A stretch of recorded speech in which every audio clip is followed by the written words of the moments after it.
All right. Well, I'm here with Caitlin and to talk about Mastodon, but she's starting with automatic car braking. Right. So previously on our podcast, we had some strong words against full automatic driving cars. And we were Oh, saying it wasn't ready and these people lied to us and, oh, woe is us. But it turns out there may have been a silver lining from the self-driving cars. Now, the original idea behind self-driving cars is that if we get humans out of the equations, humans will stop making dumb decisions. They'll stop getting old, and our cars will be a lot safer, much less accidents. People aren't going to be doing donuts on the street for fun. Um, or or or speak do donuts more precisely. Anyway. or right. The robots can do donuts more precisely, and they can strategically and they can have a moral algorithm to figure out who to kill in the event of an inevitable crash. Now you're So talking. yes, but of course that never really came to be. Self-driving cars are a bit too complex. It turns out it was a good investment. It was good to look into, but it turns out it's just not. We're not at that stage yet. Maybe in a few more decades we'll be there, but it's just something to look forward to. Um, but there is a silver lining to all this. It turns out that one of the features in these, self-driving cars is automatic braking, and a study has come out, and the according to the Associated Press and Tom Krischer, the automatic braking can cut crashes by over 40%. And this is actually something I was telling Sam outside of the podcast, which, I was the whole self-driving thing of the Teslas doesn't seem very good. But a friend of ours almost got into an accident, but the auto braking sort of saved him. And I'm like, that is actually a feature I do want. I think having the lane protection, the beep beeps, when you're about to hit another car and you're in your blind spot and stuff like that, those seem like good things to have. But it turns out the most important thing is the auto braking. That, like I said, according to recent studies, that reduces car crashes by about 40%. While the other features like the dings, if there's a car in your blind spot, only really reduces accidents by like 9% or something. So something good has come from this. And what's even more impressive is that because the automatic braking has been such a success, it may become a standard feature in future cars, just like seatbelts and headlights. Well, I wonder how many false positives there are. How many times does it slam on the brake when there is no pending accident? That's a good question. So let's see. I know Teslas have that problem. They suddenly stop in the middle of high-speed driving and they suddenly accelerate for no reason. Right. So this was not done by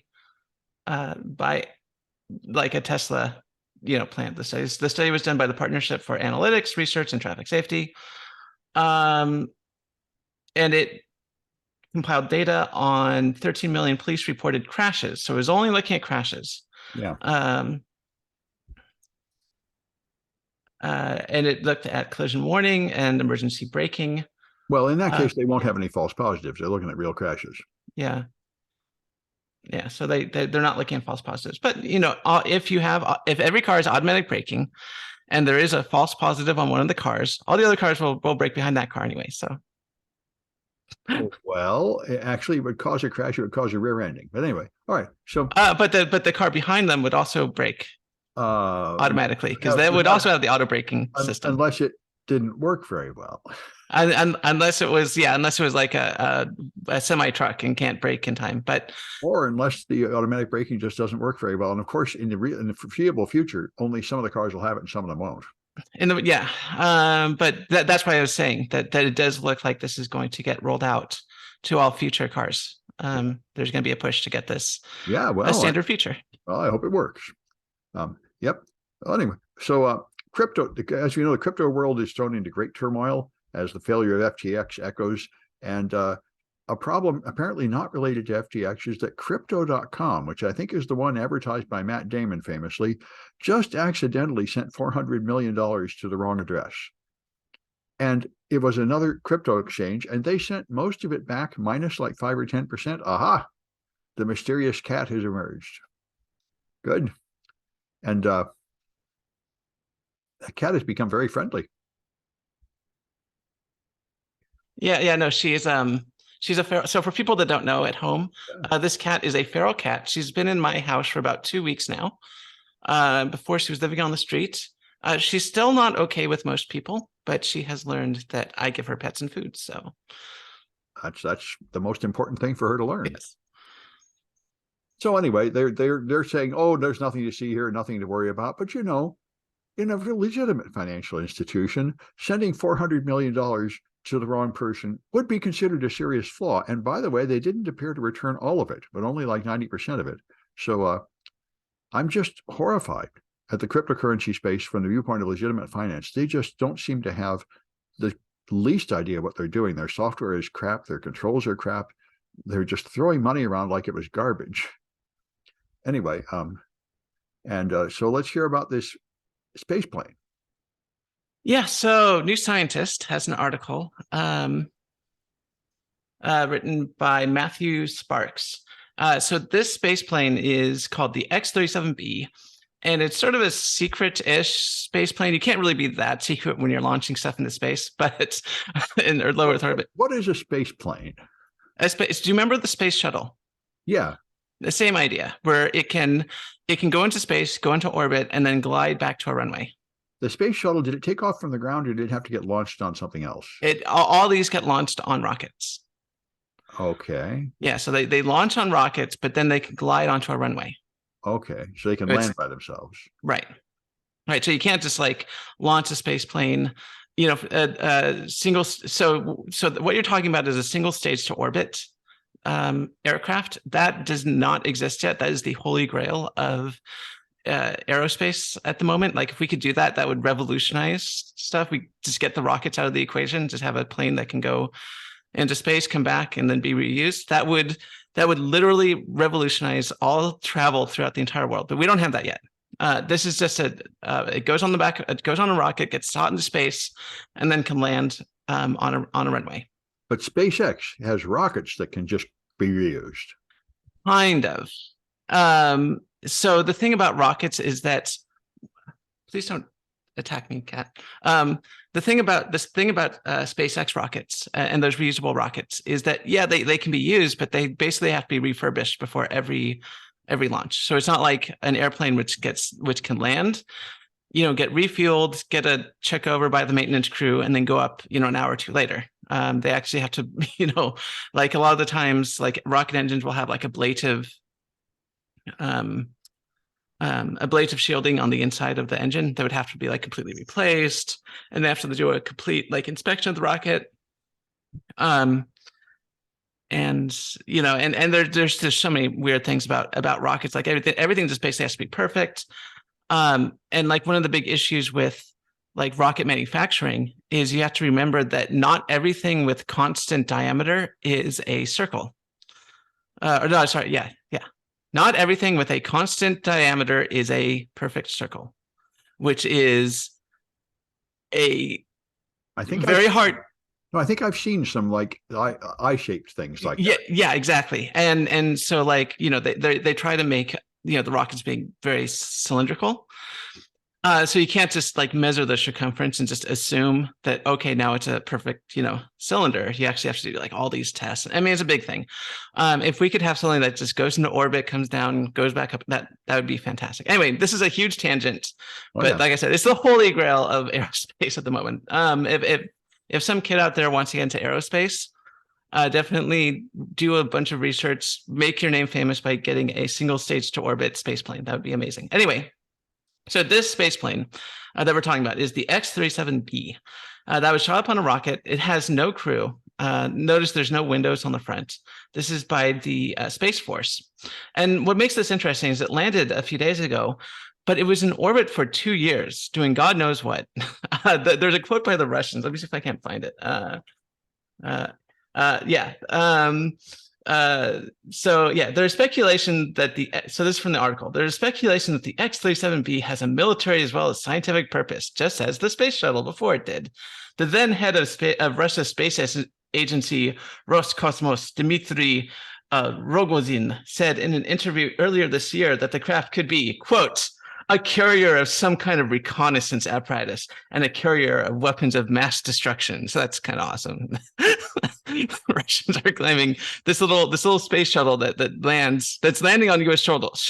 soil is carrying weapons of mass destruction. Like, okay. Well, I doubt that part, but it probably was doing reconnaissance. Yeah, probably. I mean, probably not even that. I don't see where it would house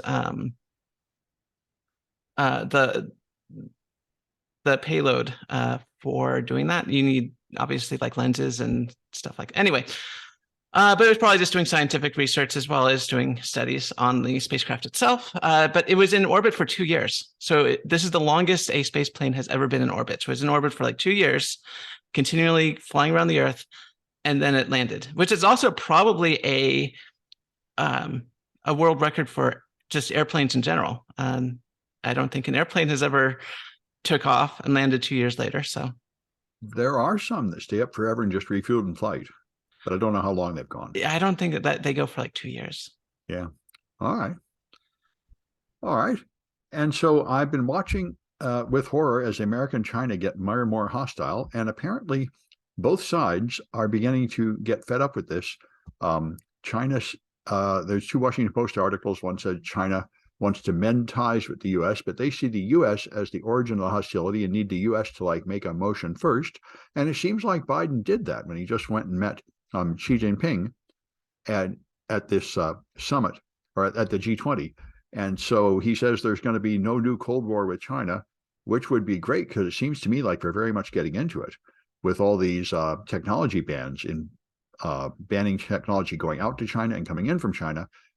And so anyway, I'm watching with sort of horror and interest. I certainly don't want a war with China. I don't even really want all this hostility with China.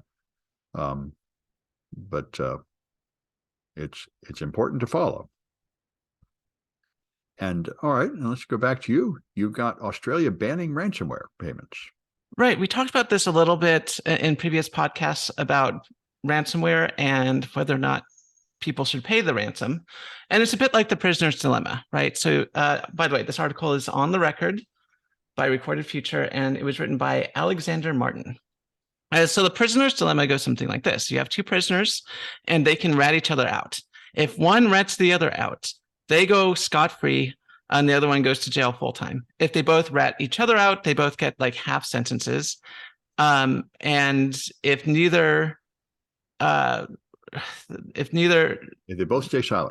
they both stay silent, then they both get long sentences, I think. Yeah. No, they get half. Anyway, the point is that you have to trust the other person to like to go along with the best interest for everyone. And that does not exist right now in ransomware. So what happens is that companies will pay the ransom because their opponents will as well. Their competition will pay the ransom if they get ransomware. So that would put them at a disadvantage. So Australia. The ransomware is tragedy of the commons. That's the term for this. Right. So each individual benefits by doing something that hurts society at large. Right. So the idea is that Australia is wanting to ban ransomware payments so that all companies would not feel this pressure to, pay ransomware, because that's where this problem is coming from, right? Is that, the ransomware makes money, right? And they'll keep doing it as long as it's profitable. If it's no longer profitable, then the only thing you can really get out of hacking is like corporate espionage, which, can be profitable depending on the company, but it wouldn't be as just, like no one would espionage like a community hospital. There's nothing there to espionage. And so a lot of the sensitive targets would just be taken off the map. So I'm definitely in favor of this. We should definitely be banning ransomware payments as a government policy. So yeah, that's a very persuasive argument. I know some nations like France pay ransom to retrieve people. The United States has an official policy that we won't pay ransom even to recover people, but in fact, they keep making exceptions. But certainly in a case of like computer ransomware, where you're probably not going to kill anybody, it certainly would make sense to ban paying a ransom. Right. Yeah. Like I said, the only way to get rid of ransomware is if every company says we're not going to pay, and we'll just lose the data. That's fine. We'll deal with it. but we're not going to pay. Well, you've lost the data anyway, and now it's usually double extortion anyway. They often sell the data even after they promise not to. I mean, Right. that's yeah, it actually makes a lot of sense. And all right, and the last thing here, of course, is Twitter. Twitter goes on. It's incredible to me. Elon Musk is so much like Trump. Now he's just making statements that are absolutely obviously false, like saying Twitter drives more clicks to your website when advertising than Facebook, which is just not even close. It's different by a factor of 20 or something, and anybody can easily verify that. So he just lies. And I'm trying to understand what in the world is going on here. It was very informative to me. I highly recommend On with Kara Swisher, her latest podcast. She talks about all the interviews. She's interviewed Musk more than any other journalist. And the thing about him is he really has a messiah complex, and it's gotten much worse. He thinks that he is saving the world, saving the human race by getting us off the planet, by preventing pollution with electric cars, and now by creating the trusted truth of Twitter. And he thinks that he's creating a beautiful hive mind with Twitter that will determine more truth than anything else and end conflict among nations and people by having everyone united.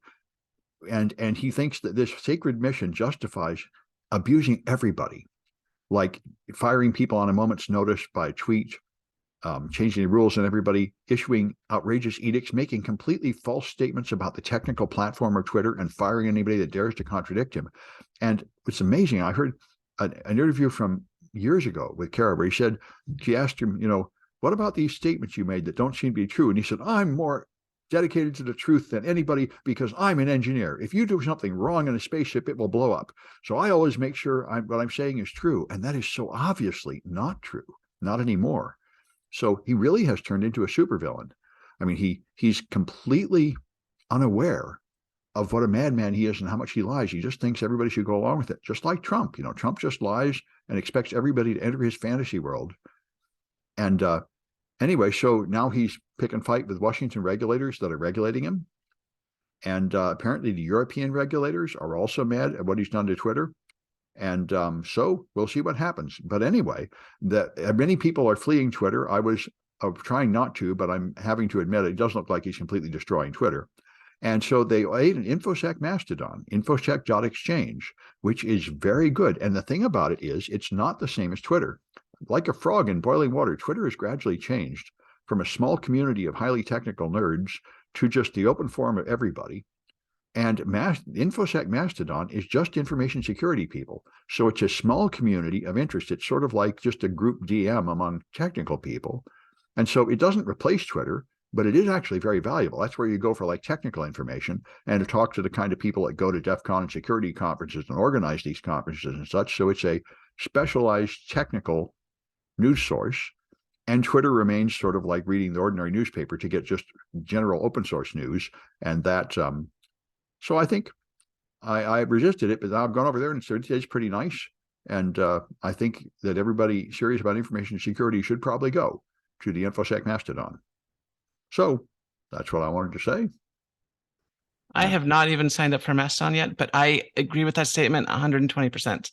Yeah, no, you like it because it's open source. I'm Right. kind of agnostic on that matter, but I just tried it. And in fact, it does work. I mean, it's like a close-knit community of all the famous Twitter, all the people that give talks at conferences and stuff. And that is a community I want to be connected to, and it without all the other stuff in the way. So Yeah. So within that sort of history of computer software, usually it goes something like this. The companies are out there first, they put out products and they work but they're really bleeding edge.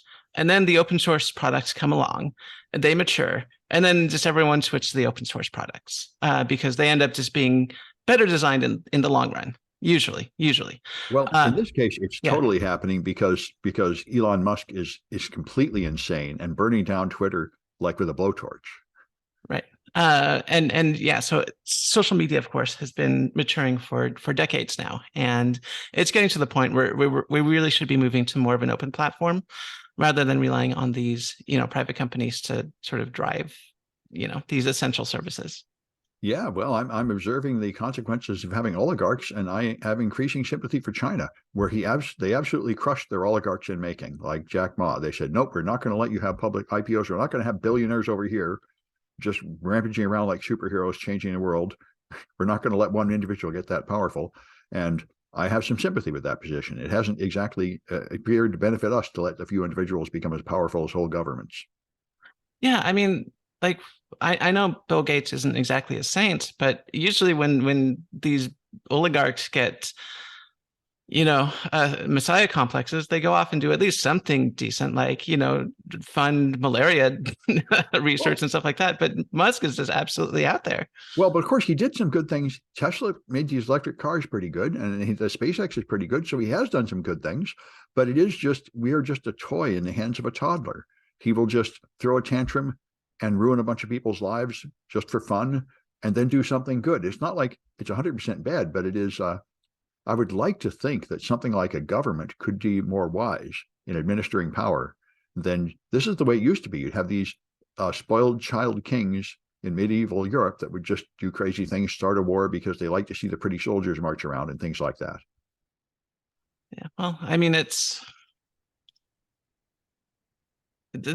is the sort of results of sort of neoliberal ideology, where the idea that the free market will solve all our problems, and we just need some great thinkers who embrace the free market, who will go out and create all these wonderful inventions, and people believe in it. And unfortunately, we end up with people like Elon Musk and Donald Trump as our quote unquote saviors, which well, there is some truth in it. We do have some cool stuff, but you need to have some regulations or you don't in fact have a free market. What you have is basically a mafia style conspiracy.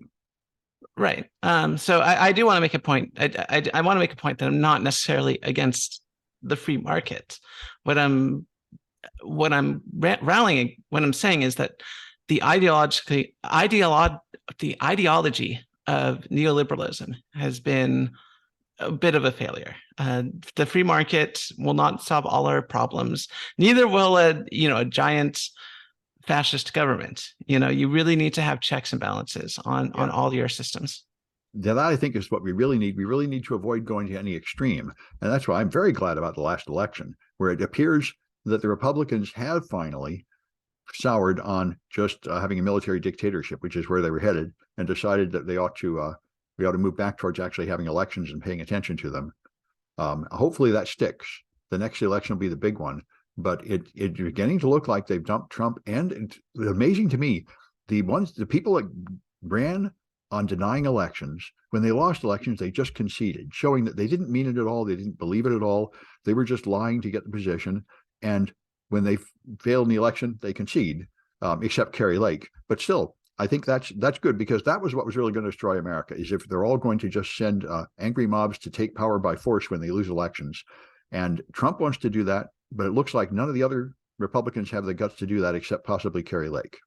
Yeah, and I mean, there's an important lesson to learn from the past 6 years or so, in that even though there are times in our history where we feel like America is a democracy, it'll never change. There's always an undercurrent within the American populace that would embrace fascism when it becomes popular, and so that's why we always need a strong Antifa movement. I know when fascism was really growing in the US in popularity, people were against Antifa, but we really do need, people like Antifa to be the watchdogs, to say, hey, this is getting out of hand.